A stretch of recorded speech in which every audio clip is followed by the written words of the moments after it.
Hello BMS buddies और कैसे हैं आप सब। सौर्य बीएमएस में आप सबका वेलकम है, जहां हम मुश्किल से मुश्किल टॉपिक्स को एकदम आसान बना देते हैं। आज हम गर्भा शरीर के एक super important topic fetal circulation को मास्टर करने वाले हैं। गर्भा शरीर और उसमें भी फीटल सर्कुलेशन। हाँ, नाम सुनते ही बीएमएस स्टूडेंट्स के होश उड़ जाते हैं, मुझे पता है। लेकिन अगर आपने रचना शरीर का क्वेश्चन बैंक उठाकर देखा है ना, तो ये टॉपिक पूरे 15 मार्क्स का लॉन्ग आंसर क्वेश्चन है। तो चलो आज इस टॉपिक को इतना इजी बनाते हैं कि ये 15 मार्क्स आपकी पॉकेट में होंगे। देखो, फीटल सर्कुलेशन को समझने से पहले हमें उसके सपोर्ट सिस्टम को समझना होगा, और इसका सबसे पहला और सबसे इंपॉर्टेंट हिस्सा है अपरा, यानी कि प्लेसेंटा। तो अपरा आखिर है क्या? ध्यान से समझो। ये आप समझ लो बच्चे का लाइफ सपोर्ट सिस्टम है, माँ और बच्चे के बीच का एक ब्रिज, जिससे बच्चे को सारा पोषण मिलता है, सारे वेस्ट प्रोडक्ट्स बाहर जाते हैं और हाँ, सांस लेने के लिए ऑक्सीजन भी मिलती है। एग्जाम पॉइंट ऑफ व्यू से ये डेफिनेशन बहुत बहुत इंपॉर्टेंट है। अब मान लो आपसे शॉर्ट आंसर क्वेश्चन में अपरा के बारे में पूछा जाए, तो बस ये पॉइंट्स लिख देना, पूरे नंबर मिलेंगे। इसका फॉर्मेशन फीटल और मैटरनल यानी दोनों टिश्यूज से होता है।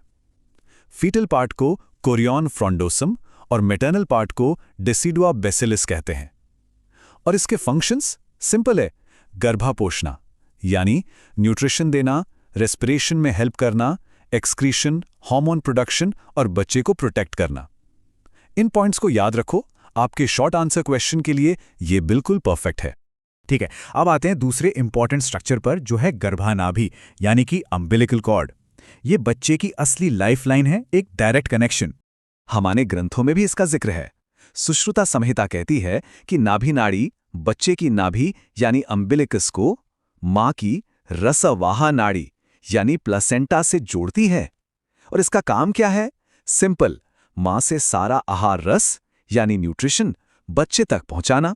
अब इसकी स्ट्रक्चर को देखते हैं। ये फीटस को प्लेसेंटा से जोड़ती है। इसकी चारों तरफ एक प्रोटेक्टिव जेली होती है, जिसे वॉटन्स जेली कहते हैं। और सबसे इंपॉर्टेंट बात, इसके अंदर 3 ब्लड वेसल्स होती हैं। ध्यान से सुनना, 3, 2 आर्टरीज और 1 वेन। अब एग्जाम के प्रेशर में भूल ना जाओ, इसको याद रखने का एक सिंपल सा ट्रिक है, AVA, AVA यानी आर्टरी वेन आर्टरी, मतलब 2 आर्टरीज और 1 वेन। सिंपल, ये निमोनिक आपको हमेशा याद रहेगा। चलिए अब आते हैं हमारे मेन टॉपिक पर, फीटल सर्कुलेशन। इसको आप एक स्पेशल बाईपास रूट की तरह समझ सकते हैं, जो सिर्फ जन्म से पहले काम करता है।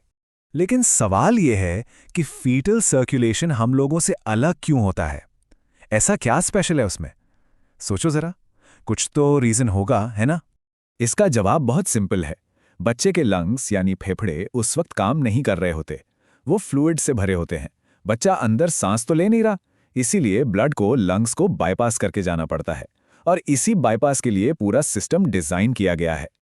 अब बिल्कुल ध्यान से समझो, यही 15 नंबर का कोर है। हम इस ब्लड की जर्नी को स्टेप बाय स्टेप फॉलो करेंगे, ठीक है? तो स्टेप 1, एंट्री। प्लेसेंटा से बिल्कुल साफ ऑक्सीजनेटेड ब्लड अम्बिलिकल वेन से बच्चे में एंटर करता है। यहां एक स्पेशल बात याद रखना, वेन में प्योर ब्लड है, जो कि नॉर्मल सर्कुलेशन से उल्टा है। अब आते हैं स्टेप 2 यानी पहला बाईपास। ये ब्लड सीधा लिवर में नहीं जाता, एक शॉर्टकट लेता है जिसका नाम है डक्टस वेनोसिस। इस बाईपास से ब्लड लिवर को छोड़कर सीधा इंफीरियर वेना कैवा में मिल जाता है। यह है हमारा पहला बाईपास। इसके बाद स्टेप 3, दूसरा बाईपास। अब ये ब्लड हार्ट के राइट एट्रियम में पहुंचता है। नॉर्मली यहां से ब्लड को लंग्स में जाना चाहिए, लेकिन यहां एक और बाईपास है।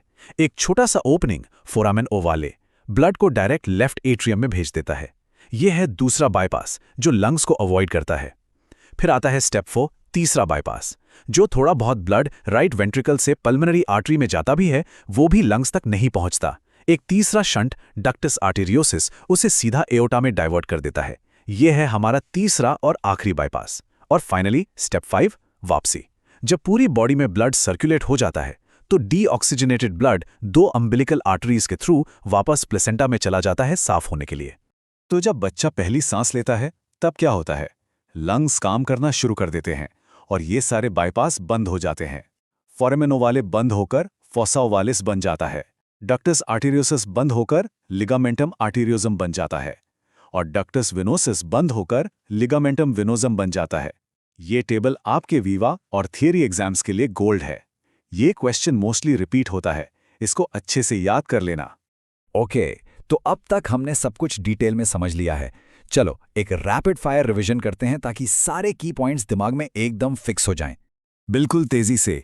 अपारा न्यूट्रिशन और गैस एक्सचेंज, नाभि नाड़ी लाइफलाइन, फॉर्मूला है AVA, 2 arteries 1 when. Umbilical when, इसमें होता है ऑक्सीजनेटेड ब्लड जो बच्चे तक जाता है। अम्बिलिकल आर्टरीज, इसमें होता है डीऑक्सीजनेटेड ब्लड जो बच्चे से दूर जाता है। और 3 बाईपास कौन से हैं? डक्टस वेनोसिस लिवर के लिए, फोरामेन ओवाले हार्ट के लिए और डक्टस आर्टेरियोसिस लंग्स के लिए। बस इतना याद रखना है। तो दोस्तों, मुझे उम्मीद है कि अब ये टॉपिक आपको बिल्कुल क्लियर हो गया होगा।